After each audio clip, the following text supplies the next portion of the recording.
Hi friends, welcome back to my channel. ட்ராமாக்குள்ள போறதுக்கு முன்னாடி மறக்காம இந்த வீடியோக்கு ஒரு லைக் போட்டுருங்க.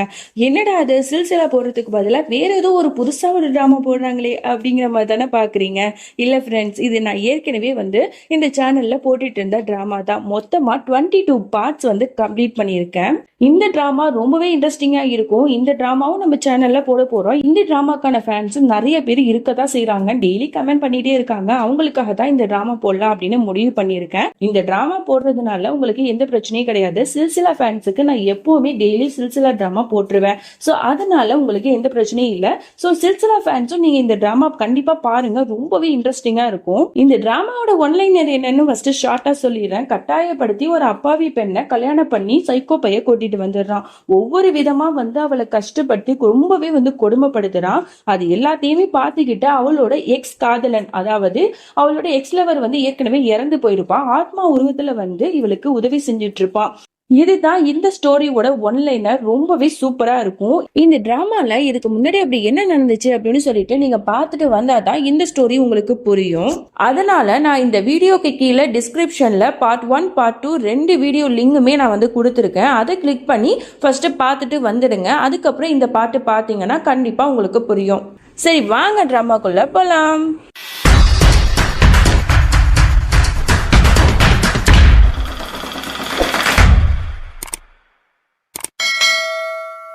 டிராமாவோட ஸ்டார்டிங் சீன்ல நம்மளோட ஹீரோ ஹீரோயினை தான் காட்டுறாங்க. அதுல சாம்ராட் சொல்லிட்டு இருக்கான், இந்த மாதிரி உன்னோட எக்ஸ் லவர் இருக்கான, அவன் செத்துட்டான்னு தெரிஞ்சிச்சு. எனக்கு ரொம்பவே ஹாப்பியா இருக்கு. ஆனா அவனோட ஆத்மா சாந்தி அடையணுங்கிறதுக்காக நம்ம ஒரு பூஜை பண்ணுவோம். அது மட்டும் பண்ணிட்டோன்னா அவன் நம்ம லைஃபை விட்டு நிரந்தரமா போயிடுவான் அப்படிங்கிற மாதிரிலாம் இவன் சந்தோஷமா சொல்லிட்டு இருக்கான். இதை கேட்க கேட்க அவளுக்கு பயங்கர ஷாக் ஆகுது. ஏன்னா அவன் உயிரோட தான் இருக்காங்கிற மாதிரி தான் அவன் நினைச்சிட்டு இருப்பா. இந்த மாதிரி பூஜை பண்ணுனா அது உயிரோட இருக்கிறவனுக்கு எப்படி பண்ண முடியும் அப்படிங்கிறதுனால இவ வேணாங்க, அதெல்லாம் வேணாம், அவன் தான் இறந்து போயிட்டான்ல, அதனால அவன் நம்ம லைஃப்ல எல்லாம் வரமாட்டான், ப்ளீஸ் அதெல்லாம் வேணாம் அப்படிங்கிற மாதிரி சொல்றா. உடனே இவனுக்கு பயங்கரமா கோவம் வந்துடுது. என்னடி ஏன் பேச்சுக்கு மறுவார்த்தை பேசுறியா, உனக்கு எவ்வளவு திமிரு அப்படின்னு சொல்லிட்டு ரொம்ப கோவப்பட்டு எல்லாத்தையும் தள்ளி விடுறான். அடுத்த செகண்டே ரொம்ப பாசமாவும் பேச ஆரம்பிக்கிறான். இப்ப புரியுதா நான் எதுக்கு இவனை சைக்கோ பையன் அப்படின்னு சொல்லிட்டு கூப்பிடுறேன்னு. உடனே பாசமா, இந்த பாருமா தாரா, எனக்காக நீ இது கூட பண்ண மாட்டியா, ப்ளீஸ்மா எனக்காக பண்ணு, நம்மளோட காதலுக்காக. என் மேல நீ எந்த அளவுக்கு காதல் வச்சிருக்குங்கிறத நீ ப்ரூவ் பண்ணியே ஆகணும், அப்பனா நான் சொல்றத நீ செஞ்சே ஆகணும் அப்படிங்கிற மாதிரிலாம் சொல்லிட்டு இருக்கான். ஆனா முடியாதுங்கிற மாதிரி அவ ரொம்ப ஸ்ட்ரிக்டாவே சொல்லிடுறா. இதை கேட்டவனா உனக்கு பயங்கரமா கோவம் வருது. உடனே அவளோட கையில விலங்க மாட்டிட்டு, இவளுக்கு இனிமே யாரும் சாப்பாடு தண்ணி எதுவுமே கொடுக்க கூடாது, இவ இங்கேயே கிடக்கட்டும், என் பேச்சுக்கு எதிர்பேச்சு பேசினால, நான் சொல்றதை கேட்கல, அதுக்கான தண்டனை தான் இது அப்படின்னு சொல்லிட்டு போயிடுறான். இவளுக்கு என்ன பண்றதுனே தெரியல. அதோட இவ ரொம்பவே சோகமா இருக்கா. நைட் நேரமும் ஆகுது. உடனே மறுபடியும் இவ வரான். வந்துட்டு உடனே சாப்பாடு தட்டோட இவளுக்கு சாப்பாடு ஊட்ட போறான். உடனே இவ சொல்ற, எதுக்கு இப்படிலாம் பண்றீங்க, ஒரு நேரம் என்கிட்ட ரொம்ப கோவமா பேசுறீங்க, என்ன ரொம்பவே ஹர்ட் பண்றீங்க, மறுநேரம் என்ன நல்ல விதமா பாத்துக்கிறீங்க, ஏன் இப்படி மாத்தி மாத்தி பண்றீங்கன்னு கேட்க, இந்த பாருமா நீ என்னோட உயிர் காதல், உன்னை நான் எப்படி கஷ்டப்படுத்துவேன்னு நினைக்கிறேன், நீ என் பேச்சை மட்டும் கேட்டீங்கன்னா உன்னை நான் ராணி போல பாத்துப்பேன், ப்ளீஸ் இப்படிலாம் பண்ணாத, இப்போவும் நான் சொல்றேன், நான் சொன்ன மாதிரி அந்த பூஜையில நீ கலந்துக்க, கண்டிப்பா எல்லா பிரச்சனையும் சால்வ் ஆயிடும் அப்படிங்கிற மாதிரிலாம் சொல்லிட்டே இருக்கான்.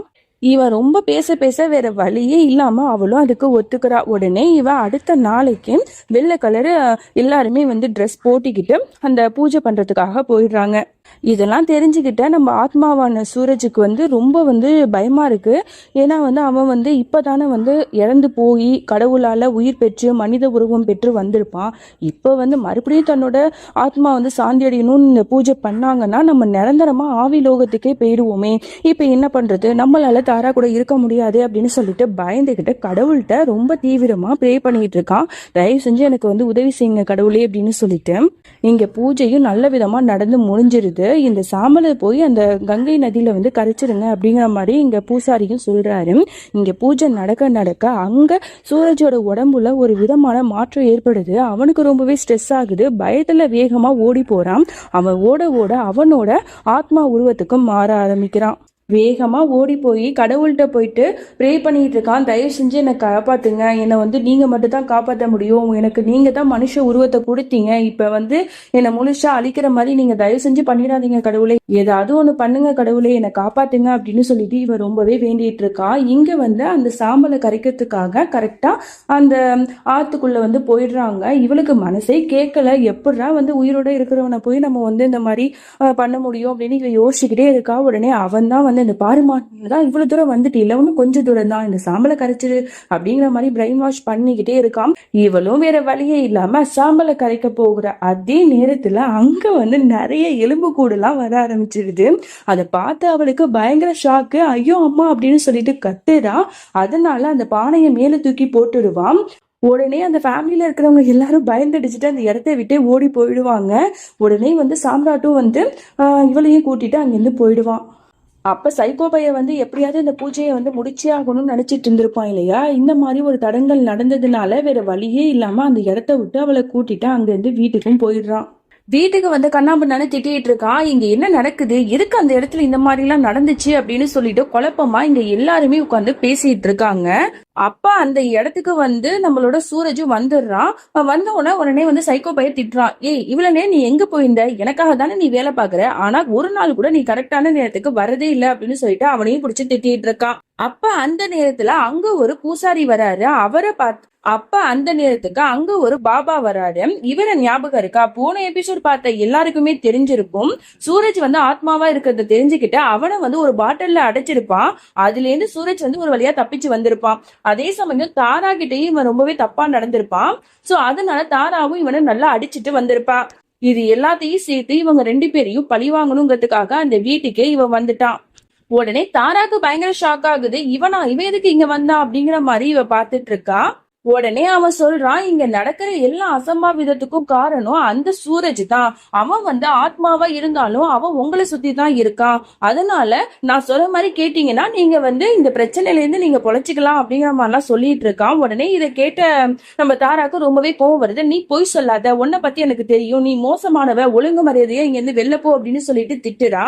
நான் சொல்றது உண்மைதான் அப்படிங்கிற மாதிரி அவன் இவங்கிட்ட ஃபைட் பண்ணிட்டு இருக்கிற அதே நேரத்துல, ஓ அப்படியா, அப்ப நீ சொல்றது உண்மையாவே இருந்தா நீ பயப்படாம கடவுள் சிலைக்கு முன்னாடி நீ சத்தியம் பண்ணி காட்டு, அப்பதான் நாங்க எல்லாரும் இதை நம்புவோம் அப்படிங்கிற மாதிரி எல்லாம் சொல்லி அவனை வந்து கடவுள் சிலை முன்னாடி கூட்டிட்டு போய் சத்தியம் பண்ண சொல்லுவான். ஆனா அவனால அது பண்ண முடியாது, ஏன்னா இவன் வந்து கெட்ட ஒரு ஆளு போல. சோ அதனால கடவுள் முன்னாடி அவனால நெருங்க முடியாது போல. இப்ப என்ன பண்றது அப்படின்னு சொல்லிட்டு இவன் யோசிச்சுட்டு இருக்கும் போது உடனே வந்து தாராக்கு பயங்கரமா கோவம் வந்துடும். நான் தான் சொன்னல, இவன் ரொம்பவே மோசமானவன், அன்னைக்கு கூட என்கிட்ட தப்பா நடந்துக்கிட்டான், இனிமே இவனை இந்த வீட்டுல வச்சுக்க கூடாது, வாயா வெளில அப்படின்னு சொல்லிட்டு கையை பிடிச்சு கூட்டு போகும்போது அந்த ஆளு அப்படியே தடுக்கி கீழே விழுந்துருவான். உடனே வந்து அப்ப சைக்கோ பையலோட அண்ணன் சொல்லுவான், நான் போய் அவனை வெளியே துரத்துறேன் அப்படின்னு சொல்லிட்டு போகும்போது, அதெல்லாம் வேணான்னு, அதான் என்னோட தாரா இருக்கல்ல, அவ பாத்துப்பா, நீங்க விடுங்க அப்படிங்கிற மாதிரி அவன் சொல்றான். உடனே இவளும் வந்து அந்த ஆளை கழுத்து பிடிச்சு வெளில தள்ளிடுறா. ஏய் எவ்வளவு திமிருந்தா என்னையே நீ வெளில தள்ளுவ, உன்னை கண்டிப்பா சும்மா விட மாட்டேன்டி அப்படிங்கிற மாதிரி இவகிட்ட மிரட்டி பேசிட்டு இருக்கான். உடனே நம்ம சைக்கோ பையலுக்கு செம்மையா கண்டாயிடுது. ஏய் உனக்கு எவ்வளவு திமிருடா அப்படின்னு சொல்லிட்டு அடிக்க போவான். கரெக்டா தாரா அந்த நேரத்துல கதவை லாக் பண்ணிடுவா.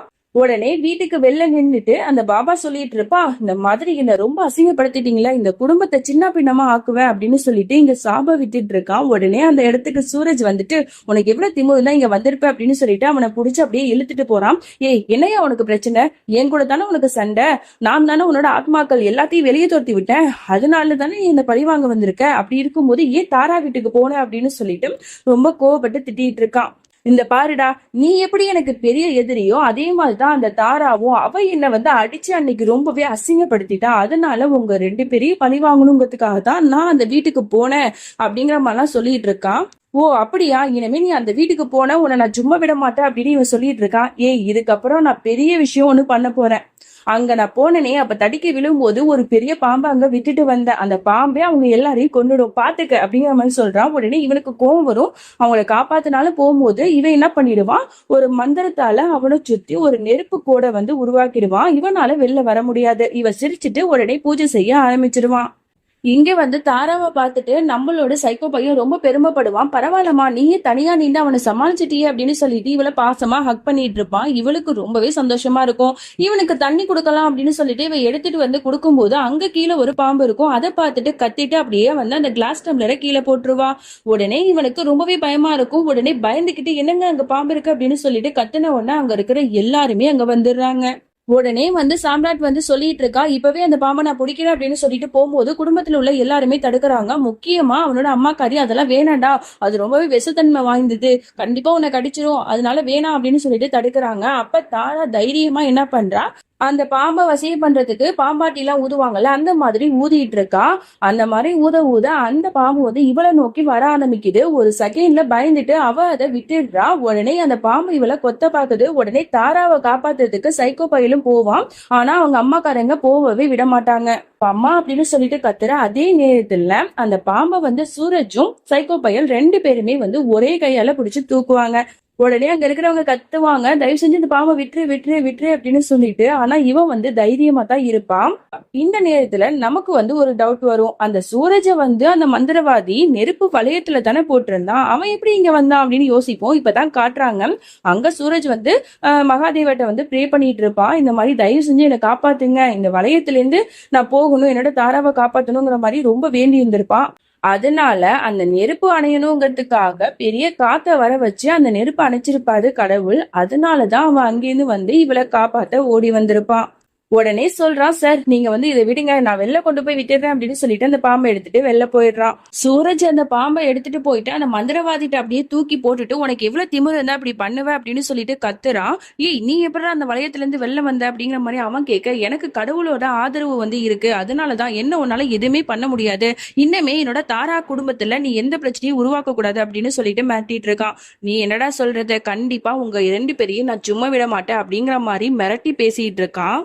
அப்படியே இங்க அந்த சைக்கோ பையில தான் காட்டுறாங்க. தாரா இந்த அளவுக்கு தைரியமா வந்து ஒருத்தவனை எதிர்த்தது எல்லாத்தையுமே பார்க்கும்போது அவளுக்கு ரொம்பவே வந்து ஹாப்பியா இருக்கும். உடனே வந்து தாரா பக்கத்துல போறான், எனக்கு வந்து ரொம்பவே சந்தோஷமா இருக்கு, இப்பதான் நீ என்னோட பொண்டாட்டி மாதிரி நீ நடந்திருக்க, எவ்வளவு தைரியம் உனக்கு, அதை பார்க்கும்போது எனக்கு அவ்வளவு ஆனந்தமா இருக்கு, என்னோட கடவுளே நீதாமா அப்படின்னு சொல்லிட்டு அவகிட்ட அப்படியே வந்து பூஜை எல்லாம் பண்ணிட்டு இருக்கான். நிறைய பூவை வந்து அவ மேல தூவுறான். அப்புறம் நிறைய பால் எல்லாம் ஊத்தி அவ மேல பூஜை பண்ணிட்டு இருக்கான். அதே பக்கம் அவளோட அம்மாக்காரங்க வந்து கோயில்ல வந்து கடவுளுக்கு பூஜை பண்ணிட்டு இருக்காங்க.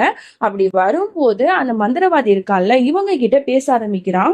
உடனே சொல்றான், இந்த மாதிரி உங்க பையனுக்கு பெரிய ஆபத்து இருக்கு, அதுக்கு முக்கியமான காரணம் உங்களோட மருமகத்தான், அவளை வந்து நீங்க எந்த அளவுக்கு அவரை விட்டு விலக்கி வைக்கிறீங்களோ அந்த அளவுக்கு உங்க பையன் உயிருக்கு எந்த பிரச்சனையும் இருக்காது, அதனால உங்க மருமகளை வீட்டை விட்டு வெளில துரத்துங்கிற மாதிரிலாம் இவங்க மண்டையில பயங்கரமா ஏத்தி விட்டுருப்பான். இங்க அப்படியே தாராவை காட்டுறாங்க, தன்னோட புருஷனா இது அப்படின்னு சொல்லிட்டு ரொம்ப ஆச்சரியமா பார்த்துட்டு இருப்பா. அவன் போகும்போது எல்லாத்துக்கும் தேங்க்யூமா அப்படிங்கிற மாதிரி பாசமா சொல்லிட்டு அங்க இருந்து போயிடுப்பான். என்னது இது, என்னோட புருஷன் என்கிட்ட தேங்க்யூ சொன்னாரா, அதுவும் என்னோட சாம்ராட்டா, வாவ், இதனால நம்பவே முடியல, என்னோட சாம்ராட் வந்து இவள இவ்வளவு அக்கறையா இருக்காருல்ல, என் மேல ரொம்ப பாசமா இருக்காரு, இவர் அப்படியே இருந்தா ரொம்ப நல்லா இருக்குமே அப்படின்னு சொல்லிட்டு இவர் ரொம்ப வந்து ஆசையா வந்து பேசிட்டு இருக்கும் போது அங்க கரெக்டா இவளோட நாத்தனாக்காரியும் அன்னிக்காரியும் வந்துருவாளுங்க. ஏய், ரொம்ப வந்து ஆசைப்படாத, அண்ணன் வந்து உனக்கு தேங்க்ஸ் தான் சொன்னாரு, மத்தபடி லவ் யூ எல்லாம் ஒன்னும் சொல்லல, அவன் வந்து எப்பவுமே உன்னை லவ் பண்ண மாட்டான், புரியுதா, உன்னோட ஆசையெல்லாம் கொஞ்சம் அடக்கி வை அப்படிங்கிற மாதிரி இவனை ரொம்ப ஹர்ட் பண்ற மாதிரி பேசிட்டு போறாங்க. ஆனா இவ வந்து அது எதையுமே கண்டுக்கல, தன்னோட புருஷன் மாறிடுவாங்கிறதுல ரொம்பவே தெளிவாவும் ரொம்ப சந்தோஷமாவும் பகல் கனவு கண்டுட்டு இருக்கான்னு தான் சொல்லணும். அப்ப கரெக்டா அந்த மாமியாக்காரி வீட்டு உள்ளாக்க வந்துட்டு, என்னடி பகல் கனவு காணிட்டு இருக்கியா, உன்னை இனிமே இந்த வீட்டுல நான் இருக்கவே விட மாட்டேன், வா இங்க இருந்து அப்படின்னு சொல்லிட்டு கையை பிடிச்சி எடுத்துட்டு போகும்போது எல்லாரும் வந்துடுறாங்க. எதுக்கு இப்படி பண்ற அப்படின்னு கேட்கும்போது, என்னோட பையனுக்கு இவளாலதான் ஆபத்து, அதனால இவ இனிமே இந்த வீட்டுல இருக்கவே கூடாது அப்படிங்கிற மாதிரி சொல்லிட்டு கையை பிடிச்சி வேகமா இழுத்துட்டு வெளில துரத்தி விட போறாங்க. அப்பா அந்த இடத்துக்கு சைக்கோ பையலும் வந்துடுறான். தாராவும் கெஞ்சிரான். அங்க இருக்கிறவங்களும் சொல்றாங்க, இந்த மாதிரி அவளை காப்பாத்து அப்படின்னு சொல்லிட்டு. ஆனா அவன் எதுவுமே பேசாம அந்த இடத்துல உட்கார்ந்து அப்படியே 1 2 3ன்னு எண்ணிட்டு இருக்கான். இங்க அந்த மாமியாக்காரி என்னன்னா அவளை கழுத்தை பிடிச்சு வெளில தள்ளி அப்படியே டோரை லாக் பண்ணிடுறான். தாரா இங்க ரொம்ப வருத்தப்பட்டு அழுதுட்டு இருக்கா. அதோட இந்த பாட்டு நம்ம முடிச்சுக்கலாம். இந்த டிராமா எப்படி இருந்துச்சுன்னு சொல்லிட்டு மறக்காம கமெண்ட் பாக்ஸ்ல சொல்லுங்க. இந்த டிராமா வந்து நல்லா போனுச்சுன்னா நான் வந்து 2 நாளைக்கு ஒரு தடவை போஸ்ட் பண்றதுக்கு முயற்சி பண்றேன். ஸோ கண்டிப்பா சப்போர்ட் பண்ணுங்க. நெக்ஸ்ட் வீடியோல சந்திக்கிறேன். அது வரைக்கும் பை ஃப்ரெண்ட்ஸ்.